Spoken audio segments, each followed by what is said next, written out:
Subscribe कीजिए digital English गुरुजी channel को और बेल आइकन को दबाइए कॉम्पिटिटिव इंग्लिश वीडियोस अलर्ट सबसे पहले पाने के लिए। नमस्कार दोस्तों, स्वागत है आप सभी का digital English Guruji official YouTube channel में। My name is Andy Dixit and today video number 3 of pronoun part 3 the concepts. यहाँ जो कुछ रिमेनिंग कॉन्सेप्ट्स बचे हुए थे पर्सनल प्रोनाउन में, उसमें हम डिस्कस करते हैं अक्सर करके जो क्लासेस में सामने रखे जाते हैं उनको। तो चलिए शुरू करते हैं।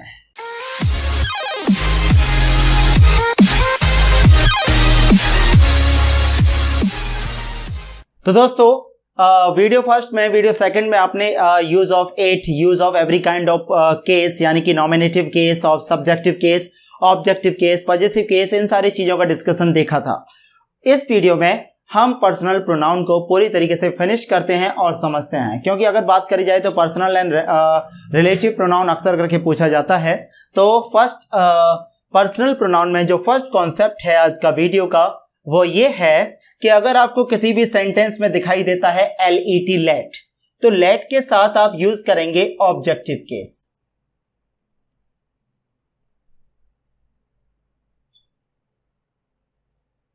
ऑब्जेक्टिव केस यानी कि सब्जेक्टिव केस है आपका I, we, you, he, she, it और दे।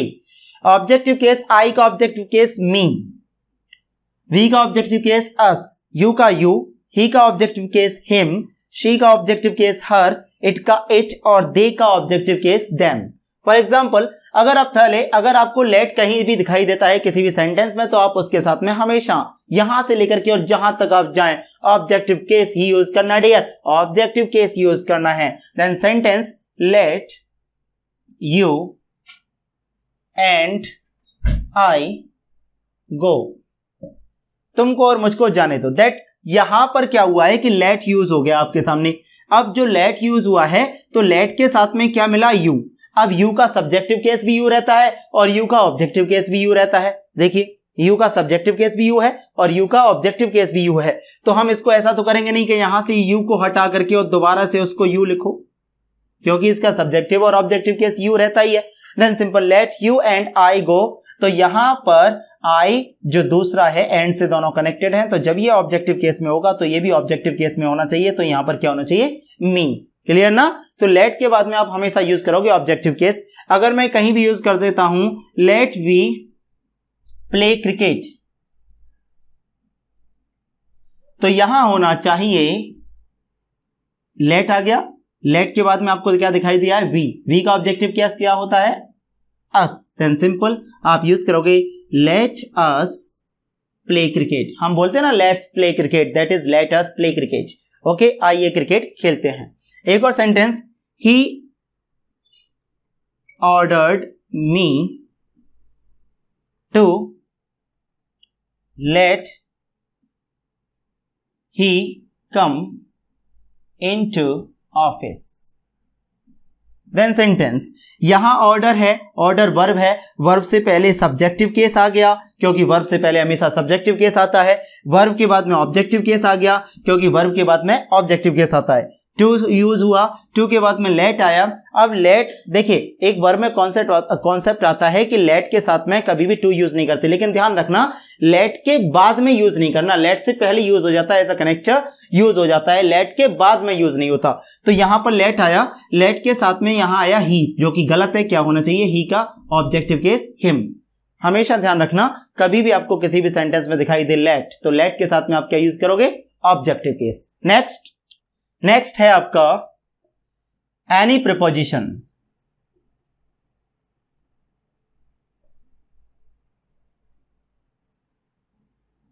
लाइक, अनलाइक,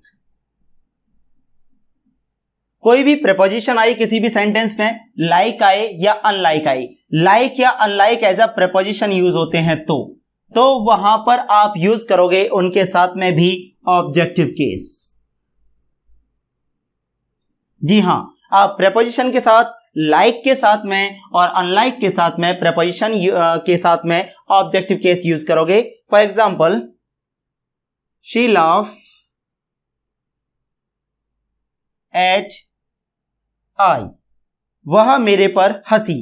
अब यहां पर एट क्या है, प्रेपोजिशन, तो प्रेपोजिशन के साथ आप क्या यूज करोगे? Objective case. यहां होना चाहिए शी लाफ्ड एट मी, और आप यूज करते भी हो। अगर आपने यूज किया you are different from he, तुम उससे अलग हो, तो यहां पर फ्रॉम प्रेपोजिशन आया है, तो प्रेपोजिशन के साथ आप ऑब्जेक्टिव केस यूज करोगे हिम। अगर सेंटेंस आ जाए डिवाइड दीज मैंगोज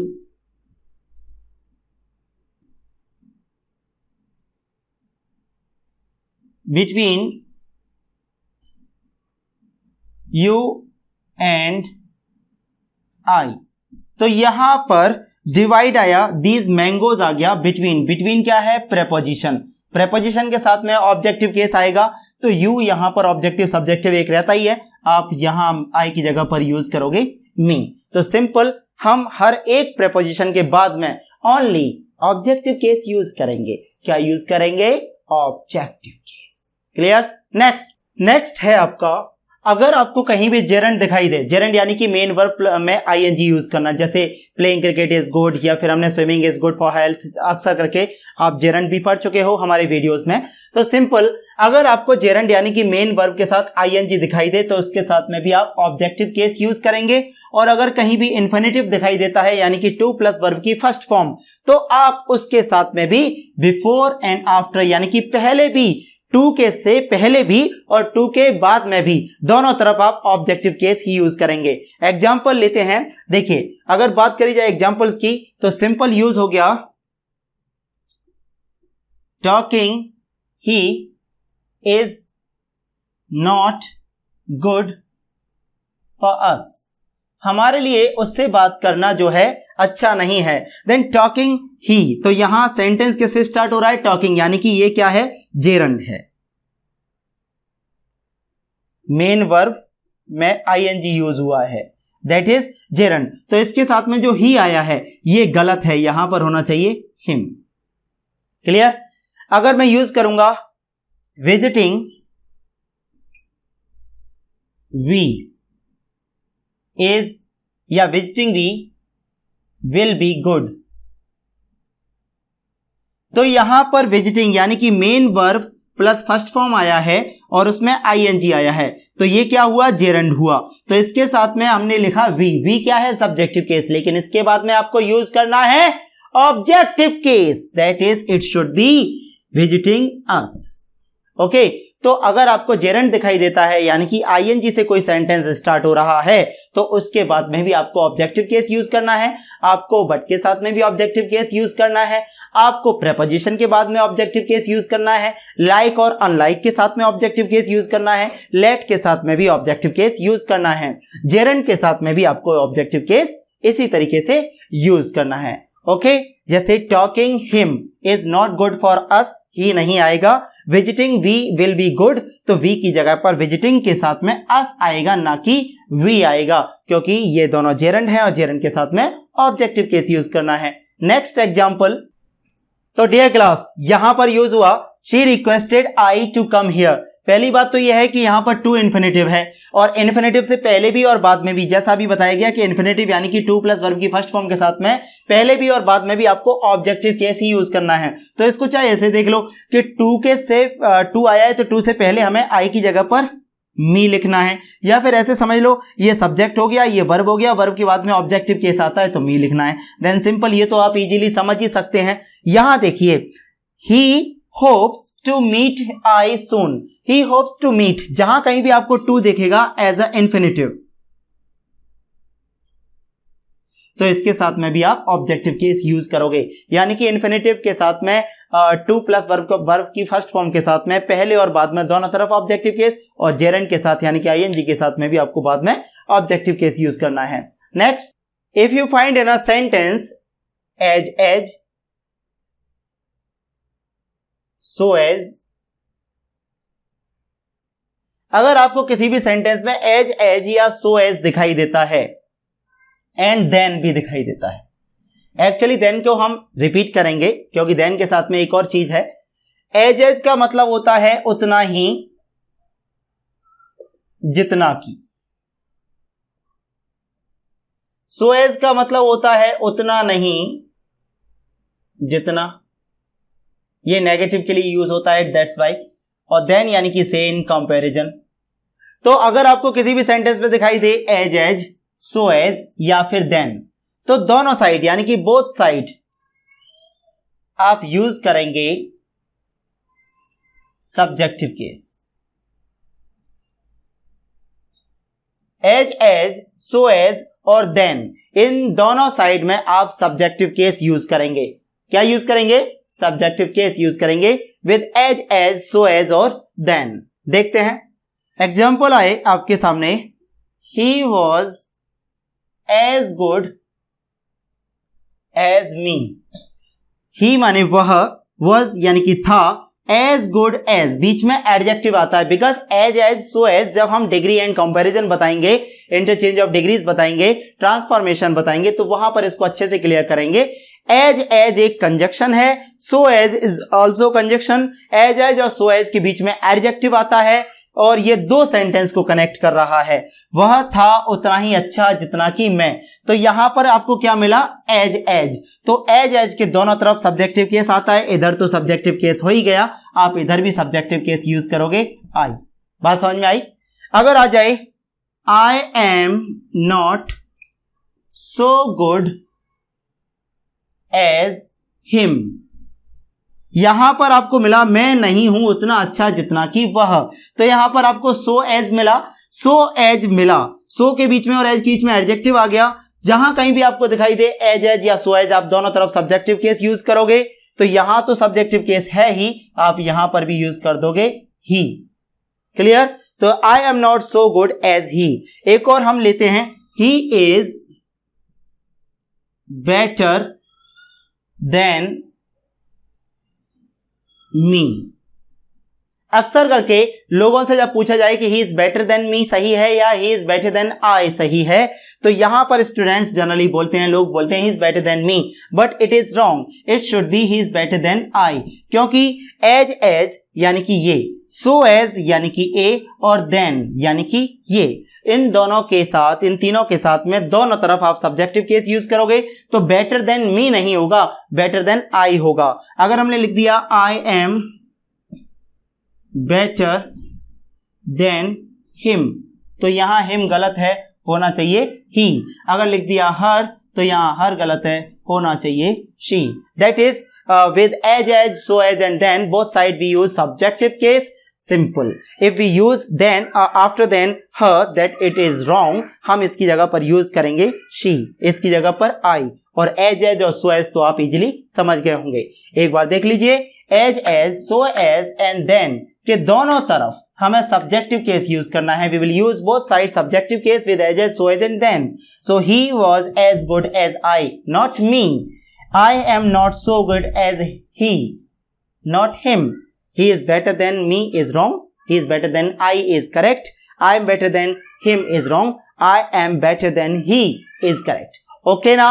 Clear? अभी मैं आपको प्रूव करता हूं कि as, so as और then के दोनों तरफ सब्जेक्टिव केस ही क्यों यूज हुआ। ओके, देखते हैं। as, so as और then के साथ यानी कि सब्जेक्टिव केस ही क्यों यूज होता है, इसको हम कंजक्शन बना करके और सेंटेंस फ्रेम बना करके समझते हैं, और वो आपके लिए बहुत ही हेल्पफुल रहेगा और ये कंफ्यूजन हमेशा के लिए दूर हो जाएगा, I promise you. Then simple sentence आया, देखिए एज का यूज कैसे हुआ। सेंटेंस आया आपके सामने, she is good full stop, I am equally good. She is good, वह अच्छी है, आई एम इक्वली गुड, मैं भी अच्छा हूं। तो यहां पर एक वर्ड यूज हुआ इक्वली। इक्वली का मतलब हो गया बराबर। इक्वली का क्या मतलब हो गया? बराबर। तो शी इज गुड, वह अच्छी है, आई एम इक्वली गुड, मैं भी अच्छा हूं, तो इक्वली का मतलब हो गया बराबर। अब हमने यहां पर एक वर्ड यूज किया था एज का भी मतलब होता है उतना ही जितना की, उतना ही जितना की, यानी कि ये भी बराबर का सेंस दे रहा है, ये भी इक्वली का सेंस दे रहा है। तो सीधा सा मतलब ये कंजक्शन यहां पर फिट बैठेगा। तो चलिए इसको यूज करते हैं। सबसे पहले इस वाले सेंटेंस को लीजिए शी, फिर इसमें वर्ब को लीजिए इज। अब यहां पर भी गुड यूज हुआ है और यहां पर भी गुड यूज हुआ है और इक्वली वर्ड बता रहे हैं कि दोनों बराबर के अच्छे हैं, तो क्यों ना हम इस कंजक्शन के बीच में गुड को लिख दें, क्योंकि दोनों सेंटेंस में गुड तो एक ही है भाई, रिपीटेशन नहीं करते। जब दोनों सेंटेंस अलग अलग हैं तो दोनों में चल जाएगा, शी भी यूज हो गया, इज भी यूज हो गया, गुड भी यूज हो गया, ये भी अलग है, ये सेंटेंस भी अलग है तो इसमें अलग अलग गुड यूज हो गया, एम यूज हो गया, आई यूज हो गया। लेकिन जब हम दोनों सेंटेंस को एक सेंटेंस बना रहे हैं तो वहां पर हमें देखना पड़ेगा। तो देखिए शी इज, वहां पर तो एक ही वर्ड से काम चलाना पड़ेगा। अब हम कंजक्शन क्यों ना यूज कर लें, तो यूज कर लेते हैं एज गुड, फिर एक और कंजक्शन यूज कर लेते हैं एज, यानी कि वह है। भाई जब ये कह रहा है सेंटेंस वह अच्छी है, ये कह रहा है कि मैं भी बराबर का अच्छा हूं, तो क्यों ना एज यूज कर लिया जाए। तो वह है उतनी ही अच्छी जितना कि, यहां इस सेंटेंस में शी आ गया, इज आ गया, बस एज बीच में एज अ कंजक्शन आ गया है। दूसरा सेंटेंस उठाइए आई, कि अगर दूसरा सेंटेंस सर मी से स्टार्ट होता तो हम डेफिनेटली यहां पर मी लिखते। मान के चलो ये सेंटेंस मी से स्टार्ट है, तो यहां पर जब हम इस सेंटेंस से दूसरा सेंटेंस कनेक्ट कर रहे हैं, हम इस वाले सेंटेंस से दूसरा वाला सेंटेंस कनेक्ट कर रहे हैं। अब मान के चलो ये वाला सेंटेंस हमें कनेक्ट करना है, तो हम इस कंजक्शन के बाद में दूसरा सेंटेंस ही तो कनेक्ट करेंगे। अगर दूसरा सेंटेंस मी से स्टार्ट होता तभी तो इधर मी लिखते, लेकिन स्टार्ट तो मी से हो नहीं सकता। भाई सेंटेंस कभी मी से स्टार्ट हो सकता है? नहीं, सेंटेंस आई से स्टार्ट होगा, सब्जेक्टिव केस से स्टार्ट होगा, तो हम यहां पर भी सब्जेक्टिव केस ही यूज करेंगे, आई। अब वैसे मैं लिखना चाहूं तो एम लिख सकता हूं, लेकिन जब एक बार बी वर्ब यूज हो गई है तो दोबारा लिखने की कोई जरूरत नहीं है। मैं चाहूं तो इक्वली लिख सकता हूं, लेकिन जब एक बार एज यूज हो गया है तो इक्वली लिखने की जरूरत नहीं है। मैं चाहूं तो गुड लिख सकता हूं, लेकिन जब एक बार सेंटेंस में गुड यूज हो गया है तो दोबारा से गुड लिखने की जरूरत नहीं है। दैट्स वाई फुल स्टॉप कहां लग गया? इधर। तो ये रीजन होता है कि आई क्यों आता है एज और सो एज के बाद में। तो यहां आपने देखा कि दूसरा सेंटेंस हमने कनेक्ट किया है, हमने दोबारा से एम इक्वली और गुड को क्यों नहीं लिखा? क्योंकि वो दोनों सेंटेंस अलग अलग थे, वो दोनों सेंटेंस अलग अलग थे, और अलग अलग सेंटेंस में अलग अलग वर्ड्स यूज कर लो, एक जैसे कितने भी यूज कर लो, कोई नहीं डांटेगा।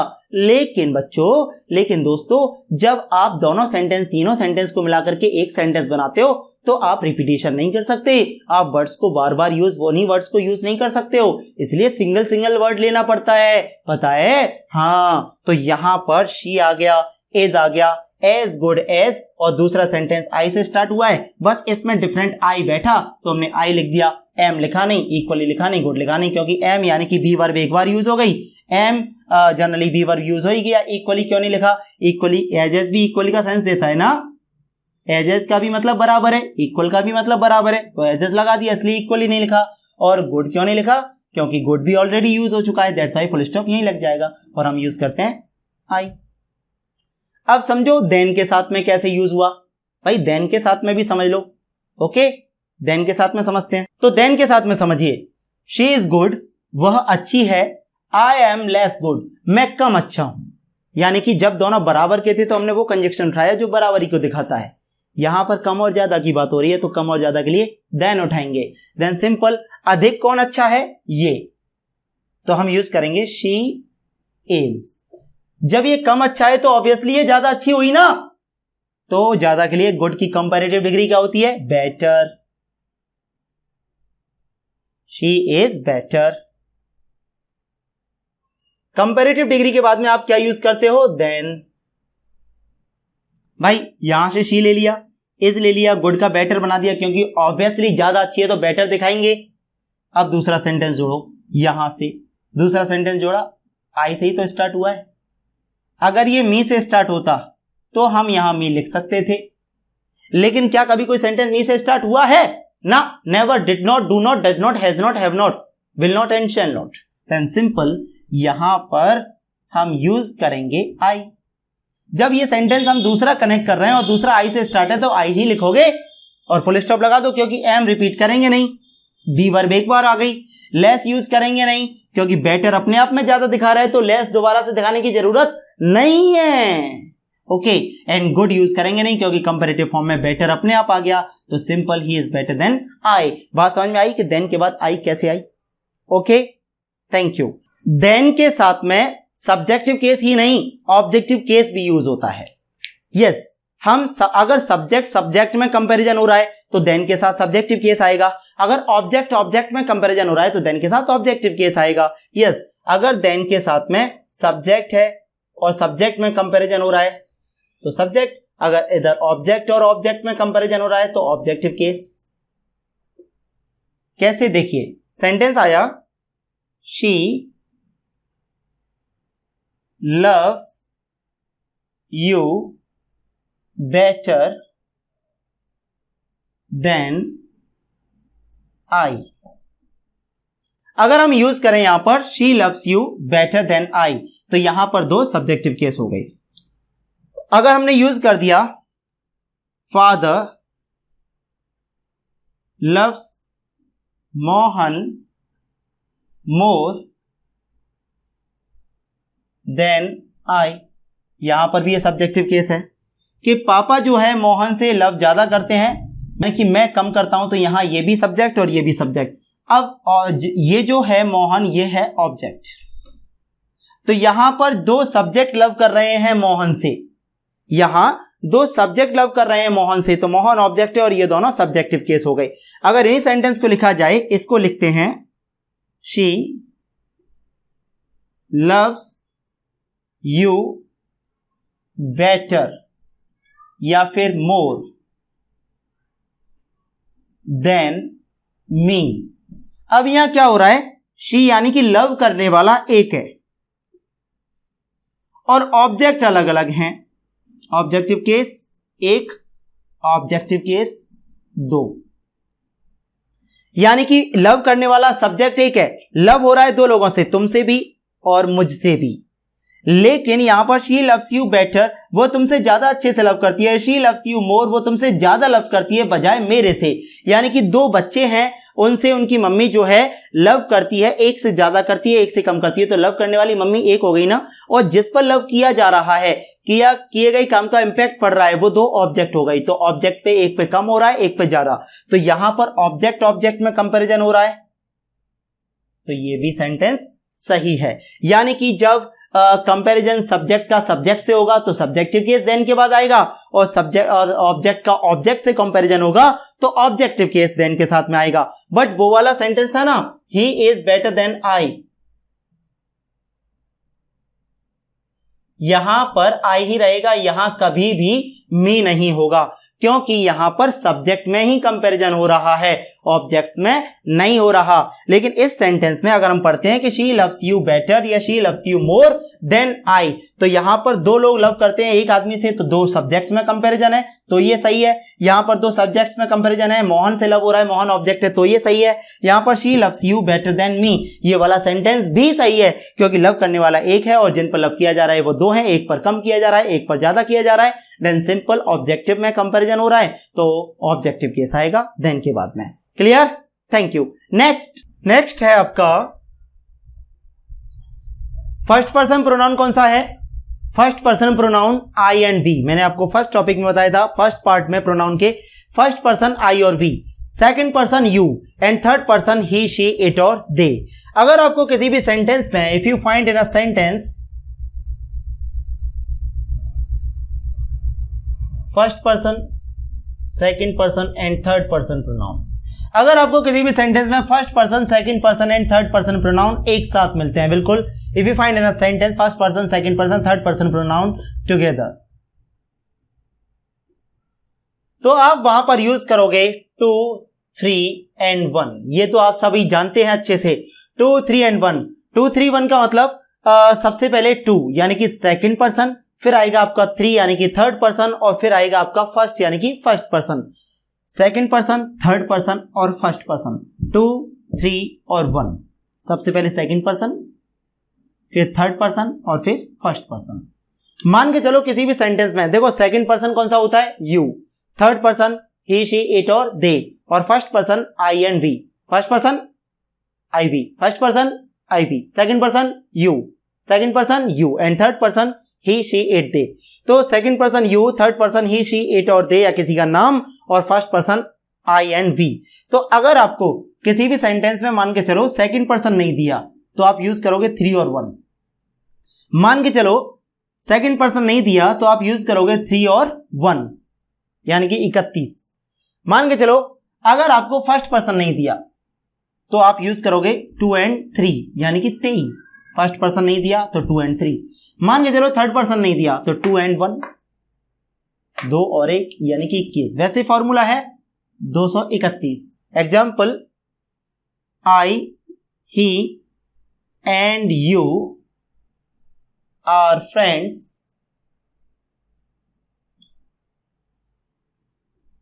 And doing our work. I, he and you are friends and doing our work. मैं, वह और तुम मित्र हैं और अपना काम कर रहे हैं। पहली बात तो यह है कि यहां पर आर ही आएगा, योर और देयर बिल्कुल नहीं आएगा। देखो भाई, अगर सुनो बच्चों, अगर आई दे रखा है, वैसे मैं इसको क्लियर करूंगा, अगर आई दे रखा है किसी भी सेंटेंस में, किसी भी जगह पर आई दे रखा है तो हम आई के अकॉर्डिंग लगाएंगे।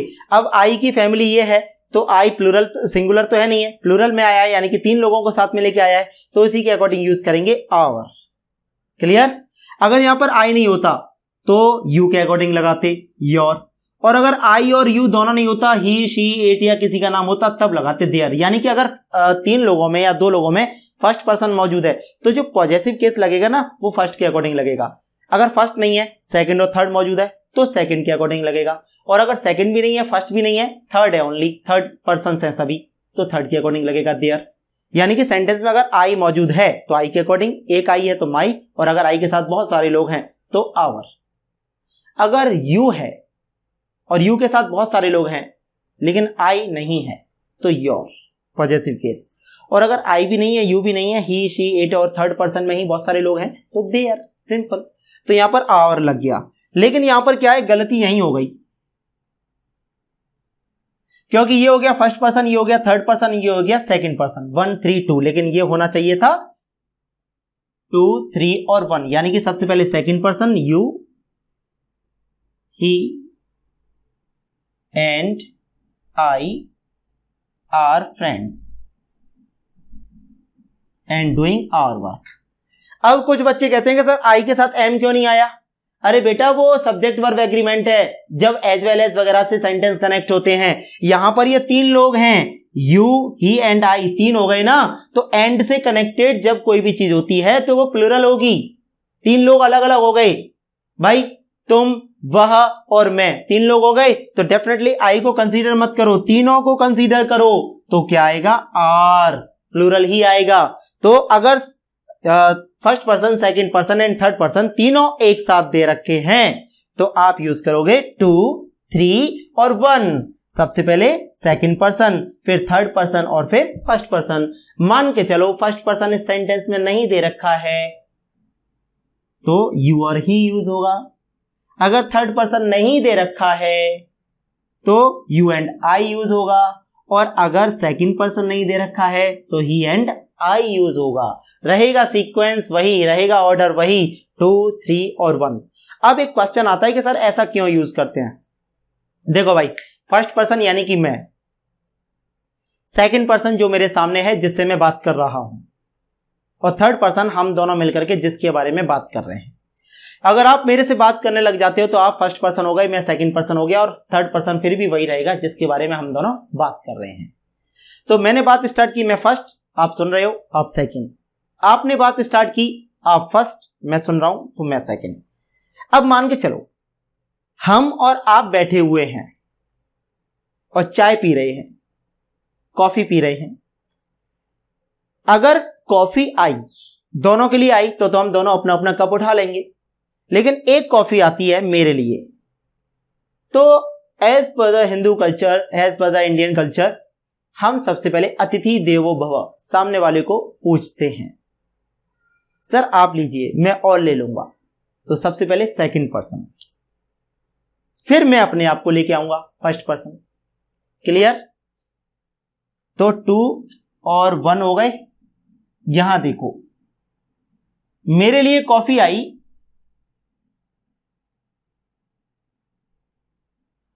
और आप आ गए, तो मैं किसको ऑफर करूंगा? आपको। सर आप कॉफी लीजिए, मैं और मंगा लूंगा। कायदे से यही बनता है ना। अब आप पूछ रहे होंगे 3 का क्या चक्कर है, थर्ड पर्सन बीच में कैसे आ गया। अतिथि देवो भव, मैंने आपके लिए कॉफी ऑफर की, आपने वो कॉफी उठा ली कि चलो मेरे लिए तो आई जाएगी, तो सेकंड पर्सन पहले आया, यानी कि सामने वाले को हम पहले पूछते हैं। तभी मेरे लिए कॉफी आई और कोई तीसरा बंदा भी आ गया, तीसरा बंदा भी आ गया, तो फिर हम उसको भी ऑफर करेंगे, तो वो थर्ड यहां पर सेट हो जाएगा, यानी कि ही। तो ये 2, 3 और 1। अब थर्ड पर्सन में वो लोग आते हैं जिनको हम कम जानते हैं, क्योंकि फर्स्ट पर्सन के लिए सबसे ज्यादा सामने रहता है सेकंड। अब मान के चलो मैं और मेरे फूफा जी, तो मैं जो है, या मैं और मेरे मामा जी, मैं जो है कॉफी ले रहा हूं, मामा जी सामने आ गए, तो मामा जी सेकंड पर्सन हो गई, तो मैं मामा जी को ऑफर करूंगा। लेकिन जो मामा जी का फ्रेंड है उसको मैं मामा जी के बाद में ऑफर करूंगा, और अपने से पहले, यानी कि फर्स्ट से पहले ऑफर करूंगा, और मामा जी जो मेरे अजीज हैं, जो मेरे प्रिय हैं, उनको मैं पहले, और जो मामा जी का फ्रेंड है उसको मामा जी के बाद में। लेकिन अपने से फिर भी पहले, फर्स्ट को फिर भी सबसे बाद में रखेंगे। सिंपल, दैट्स वाई 2, 3, 1 यूज होता है। और not only in English but also in every language, हर एक जगह यही यूज होगा। Okay, next, if you find in a sentence first person, second person and third person pronoun together in a sentence, अगर किसी भी सेंटेंस में आपको first person, second person and third person pronoun एक साथ मिलते हैं तो 2, 3, 1 तो यूज करना ही करना है। लेकिन अगर अनप्लेजेंट सेंस आता है, एक नेगेटिव सेंस आता है, एक बुरी बात आती है, तो आप यूज करोगे 1, 2 एंड 3, यानी कि 123। सबसे पहले अगर आपको सिंपल बात चल रही है तो 2, 3, 1, लेकिन अगर तीनों पर्सन के प्रोनाउन, फर्स्ट पर्सन आई और वी, सेकंड पर्सन यू और third person he, she, it और दे, तीनों एक साथ सेंटेंस में आ जाते हैं और उसमें कोई अनप्लीजेंट बात चल रही है, कोई क्राइम, कोई चोरी, दया दरवाजा तोड़ दो, ये चल रहा है, तो माय डियर्स आप 1, 2, 3 यूज करोगे। जैसे आई जैसे यूज हो गया, he, I and you are responsible for this murder। अब किसकी बात हो रही है? यहां पर मर्डर की बात हो रही है। OMG, मर्डर की बात हो रही है। देन सिंपल आप यूज करोगे 1, 2 और 3। ये हो गया गलत, तो मर्डर की वजह से आप यूज करोगे I, you and he are responsible for this murder। क्यों? क्योंकि जब भी क्राइम, चोरी, चकारी, डकैती, मर्डर, लूट, इन सब की बात हो रही होगी तो 1, 2 और 3, और सिंपल बात हो रही होगी तो 2, 3 और 1। तो 1, 2, 3 को भी याद रखना माय डियर। देन सिंपल, अगर फर्स्ट पर्सन नहीं है तो यू एंड ही, अगर थर्ड पर्सन नहीं है तो आई एंड यू, और अगर सेकंड पर्सन नहीं है तो आई एंड ही। इसमें भी वही ऑर्डर चलेगा, यानी कि अगर फर्स्ट पर्सन नहीं दे रखा है तो 2 एंड 3, थर्ड पर्सन नहीं दे रखा है तो 1 और 2, और सेकंड पर्सन नहीं दे रखा है तो 1 एंड 3, अगर अनप्लेजेंट सेंस आ रहा है तो। अच्छा, ऐसा क्यों करते हैं ये भी आप पूछना चाहोगे। भाई हमारे यहाँ क्या होता है एक्चुअली, जब भी कोई अच्छा काम हो जाता है तो हम सबसे पहले अपने आप को आगे करते हैं, ये मेरी वजह से हो गया, और बेकार काम हो जाता है तो सामने वाले को आगे करते हैं। तो अच्छा काम हो जाता है तो मेरी वजह से हो गया, भाई ये दोनों तो साथ में आ गए थे। लेकिन जब बुरा काम हो जाता है तो हम ये ढूंढते हैं 2 मिनट 3 मिनट या पूरी रात सोच करके कि इसका इल्जाम किस पे रखा जाए।